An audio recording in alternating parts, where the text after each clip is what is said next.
Welcome on Texas football. I'm Bobby Burton, joined by Gerry Hamilton. Time to do a little defensive grade segment here, Gerry. We look at this game, and you look back on it last night. The Longhorns give up only 7 points. There were some breakdowns. The big long run, UTSA broke. Again, an overreactive linebacker possibly then gets out of the grasp. But we saw improved pressure from the Longhorn defense last night. 3 sacks, multiple tackles for loss. We saw them play extremely well on money downs. UTSA, Gerry, this is maybe in the defensive stat of the day. They were 2 of 17 on third downs, just 2 of 17, 2 of 4 on fourth downs. Texas played extremely well on money downs last night, and also had some new guys step up, whether it was Leonga Lafau or Colton Vosick with sacks, Anthony Smith with a fourth down stop.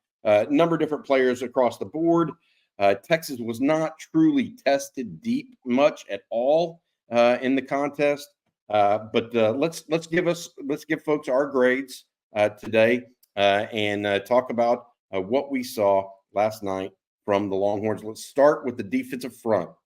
It was not a perfect night from the defensive front, but I'm telling you, they're using more 3-down linemen right now with 3 big tackles, whether it's Broughton, Collins, Lole. Saw a lot of action. Tia Savea saw his most action of the season. Then you add in Bill Norton as well. Alex January got his most snaps. The defensive front pretty much controlled the line of scrimmage. There was a couple of times where linebackers may have overreacted, but I love the defensive front and what they're doing. And look, Colin Simmons as a pass rusher is a difference maker, and he affects the overall grade of this unit, in my opinion.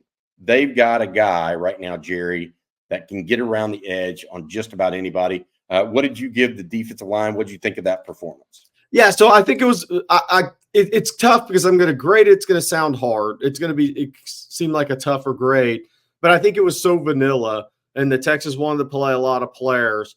I'm going to say I'm going to go with B+ for the defensive line, and I say that because they had 1 linebacker sack, so take away that's 2, so 2 sacks, 12 tackles for loss as a defense as a whole. But the defensive line, I mean, UTSA still rushed for 128 yards, 3.3 a rush, and one of those maybe came on a linebacker, a misread, missed the false step there, but it wasn't totally just stifling, to where a game where UTSA left the building with 10 yards rushing. So it wasn't like that. It wasn't a truly dominant performance, but I think Texas was vanilla. I'm going to go run defense, interior guys, a B+, and I'm going to go the edge players an A-, I guess is kind of, so combine it for an A overall. But it wasn't like an A+ to where, UTSA couldn't run the ball at all and they walked out just with their heads hanging.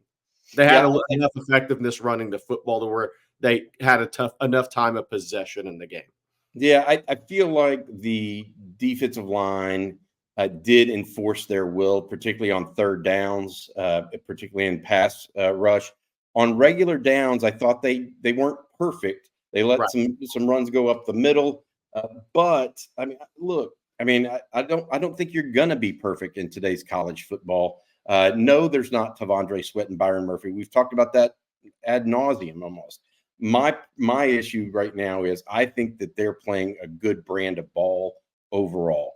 They're running to the football. They're hustling, etc. I mean, look, I'll add this. Barron Sorrell didn't even play in the second half. Right. You talk about vanilla. Texas took some guys off the field. And so Trey Moore didn't play most of the second half.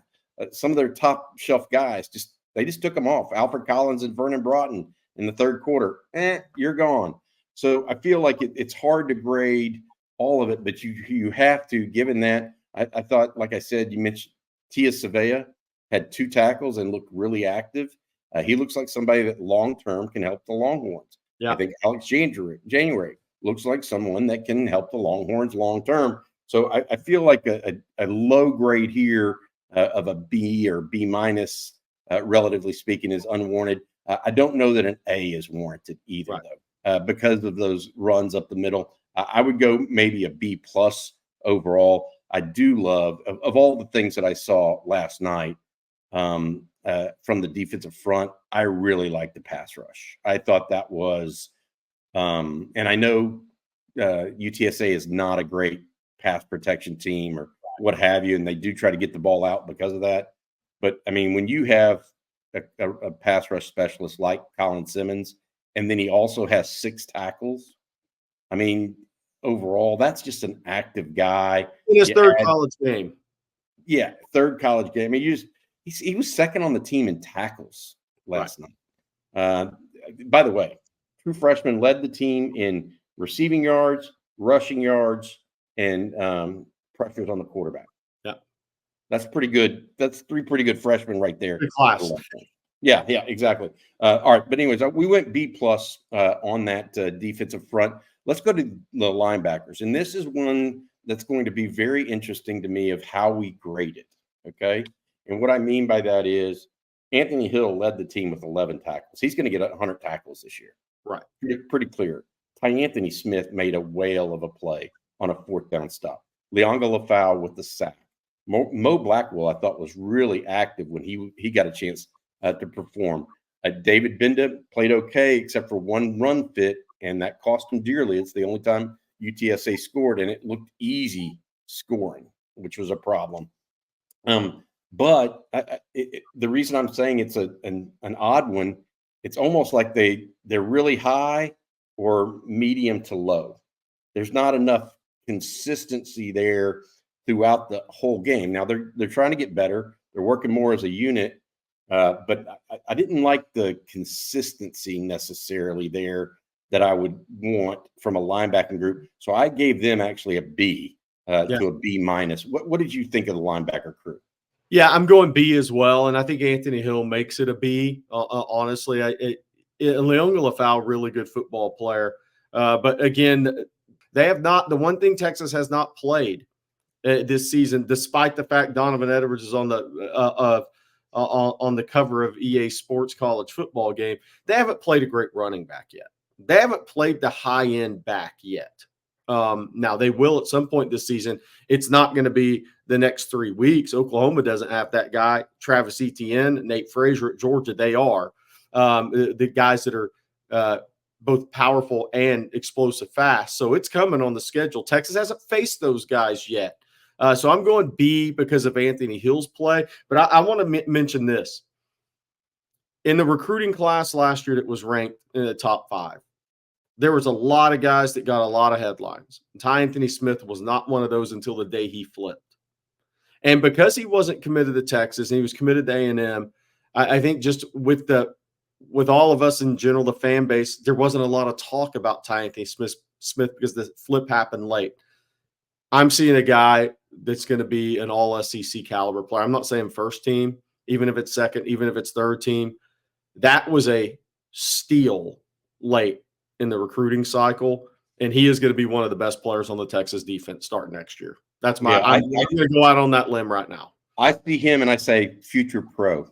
Yep. And when he was recruited, I'll just be honest. When he was recruited, I didn't label him that way. Right. To your point, I thought maybe, we'll have to wait and see.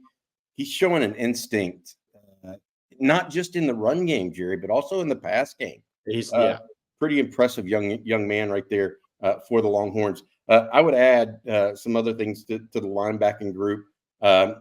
They are very talented, but to my point earlier, I think they need to play better collectively. I'd like to see Mo Blackwell maybe get some more snaps because I think he's playing pretty active right now. I know you take off Anthony Hill when you do that a lot of times in a base defense, but Mo Blackwell, I think, acquitting himself well his senior year. He's one of those guys that is a glue guy in Sark's culture. Hats off to him. But I gave the linebackers a B for last night. All right. Before we go further, I want to say thank you to our friends over at Flat Creek. Flat Creek is how Austin does wine. Texans, did you guys know that Flat Creek is actually the closest vineyard to Austin? You can go out there today and just enjoy yourself. Have a bottle of wine, glass of wine, do a tasting room, whatever you want to do. They also have this great wine that is kind of catching the state by storm. It is called Super Texan. It's one of the most awarded wines in the state of Texas right now. Give them a shot. It is Flat Creek. They were out there yesterday at the game day. Jerry, you stopped by the wine garden, said hello to the guys there as well. Thank you to Neil, Eva, and Sean over at Flat Creek for sponsoring On Texas Football. All right, hey guys, next one, secondary. They weren't really tested in the air, Jerry. I mean, they had a couple of plays that maybe were there. But what I wanted to say about the secondary, actually, I marked down 3 different guys that made plays behind the line of scrimmage for the Texas secondary. Andrew Makuba on a little mesh route followed a guy into the backfield almost to make a play immediately. Warren Roberson blew up a screen. And maybe the defensive play of the game, maybe outside of Ethan Burke's big man touchdown, may have been Jahdae Barron's play to blow up that 4th down run in the backfield. That was a very heady play. But again, it's we talked about it in the post game with Rod, and Rod just thinks that they are playing with a high football IQ right now. No doubt. And that's the thing is the football intelligence plays being made by this defense are night and day from last year, whether that is Trey Moore dropping in the coverage and rerouting to Loveland, and then Makuba breaks up the pass in Michigan. Jahdae Barron, that's why you like having him at corner, is because the plays he can make in the run force. Makuba is playing at an extremely high level. Michael Taft is playing at a high level. Derek Williams is playing at a higher level than even maybe I thought he was early on through fall camp.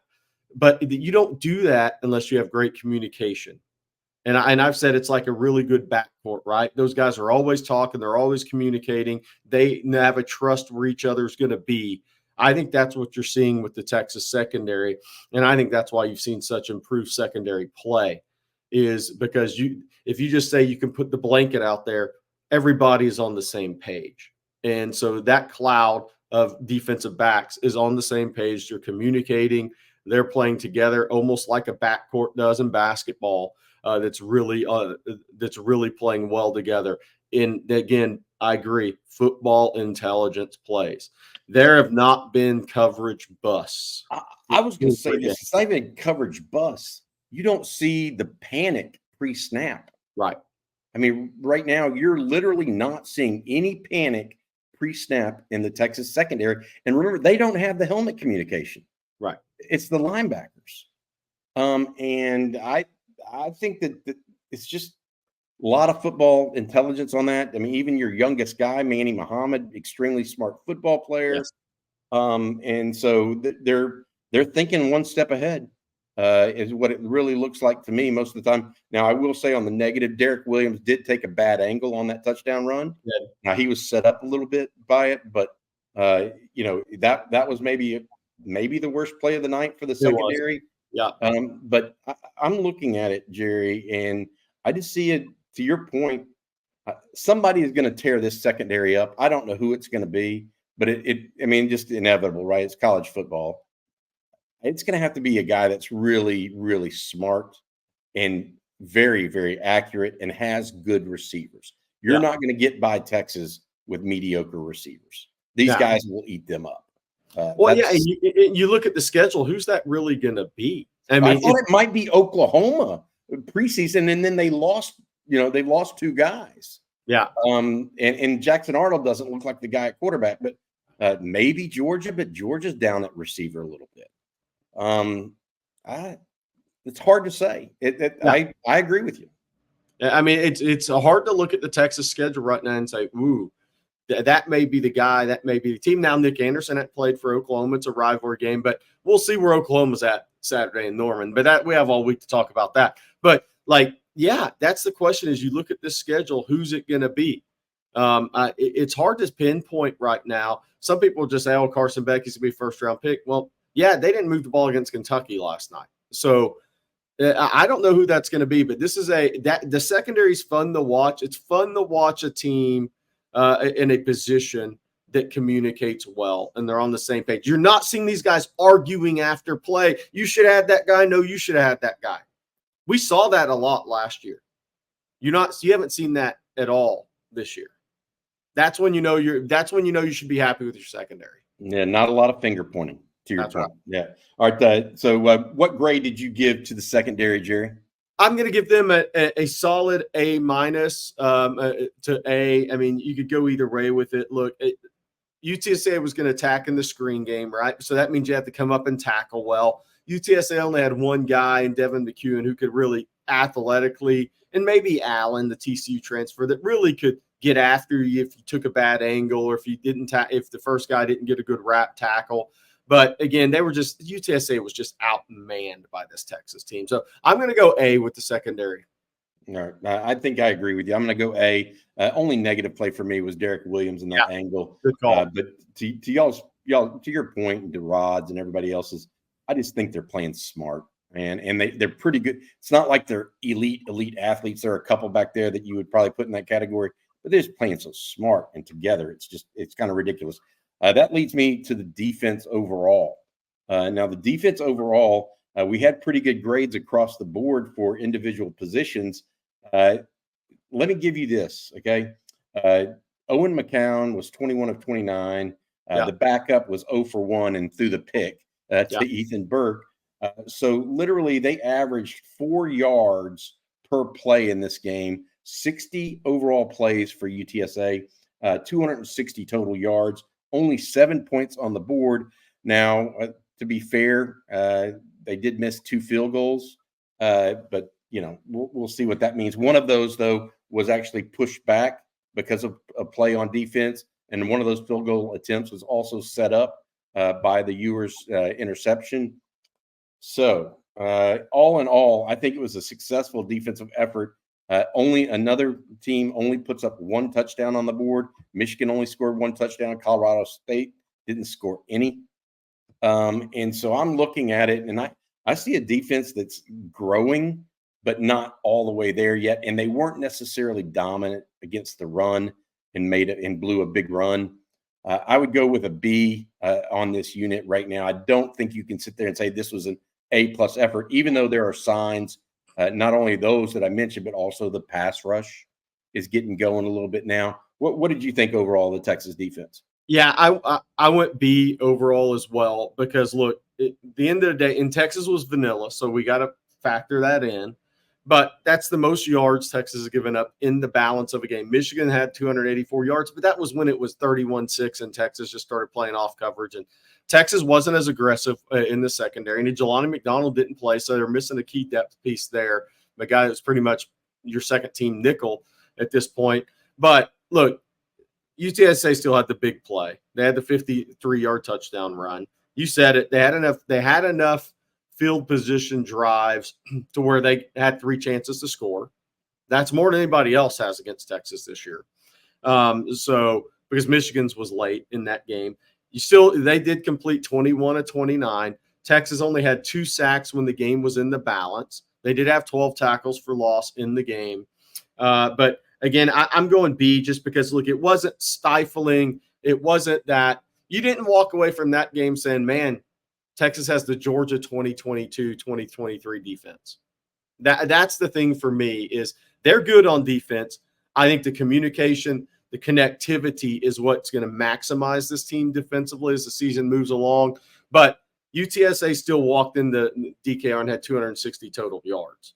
And probably, even though Texas played vanilla, Sark's going to come back and say that may not have been really our standard defensively. We have some things we got to fix there. All right, so let's talk special teams a little bit here because I do think that Texas was not perfect on special teams. They got a penalty, and Amari Niblack pushed a guy in the back. I think Michael Kern and his punting has been okay, but I'm a little concerned about hang time right now, Jerry.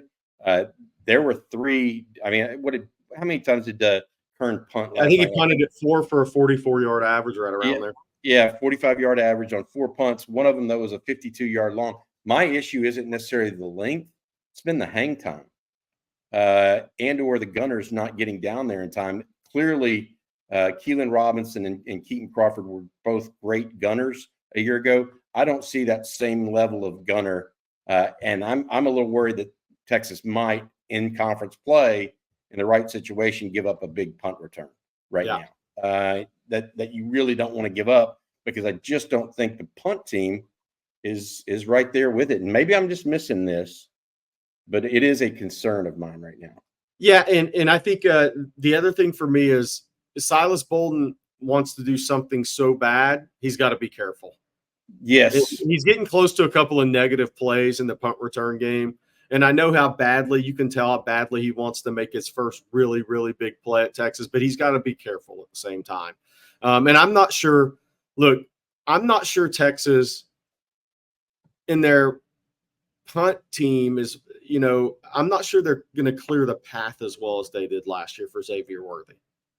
I'm seeing more guys run free, those guys. So that's a little bit of a concern for me in the punt return game. They haven't been quite as successful as I thought they'd be early this season. I mean, look, you had 3-year starters at gunner and Keaton Crawford and Keelan Robinson, and that affects their kick return too. That's it. Punt return as well. Yeah. So I agree with you very much that does not look as strong as it did a year ago. If there's any one thing, it's punting and punt return. That does not look as good as it did a year ago. Now, obviously, Michael Kern's just a true freshman, so he's going to come on a little bit. We know he's going to probably improve, but it may take some time. Yeah. We also need to find some guys that get down on the punt return, on the punt coverage team a little bit faster, I think. And the other thing I would say from a punting standpoint is you can tell that they're wanting Michael Kern to control trajectory and aim where the ball is, where they're attacking in the punt game more than they're just letting him let it rip. Yes. Yeah, absolutely. Yeah. It's directional punting right now for Texas. I just think punt coverage is an issue. I'll say that. Otherwise, I mean, what are you going to say? I mean, Matthew Golden didn't really get a chance. Bert Auburn was perfect on PATs, but we just didn't see much from and UTSA didn't do anything. Silas Bolden had 2 returns for 11 yards. I'm going to give it an incomplete almost.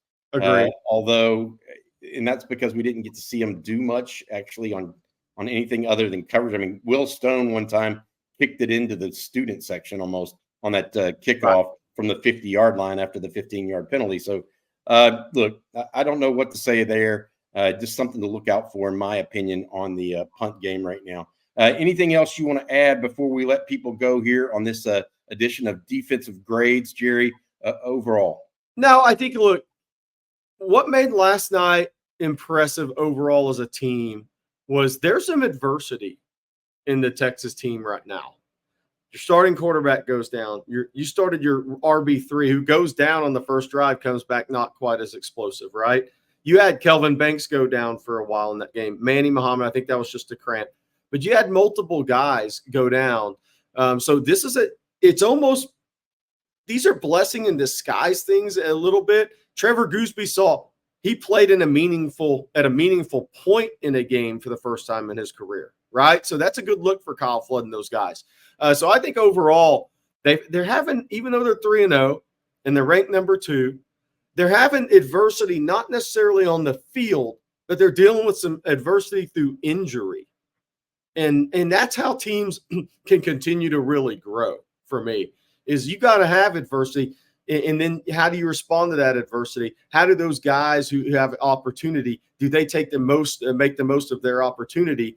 And now looking forward, Bobby, and I know we have plenty of time to talk about this, but this is going to be the first, ULM Monroe is going to be the first game where it's an Arch Manning game plan game. And that's going to be very interesting to see. And we'll talk about it all week, how Texas is going to attack an inferior opponent with Arch Manning getting the game plan. We haven't seen it before at Texas with Arch Manning, so that's going to be interesting.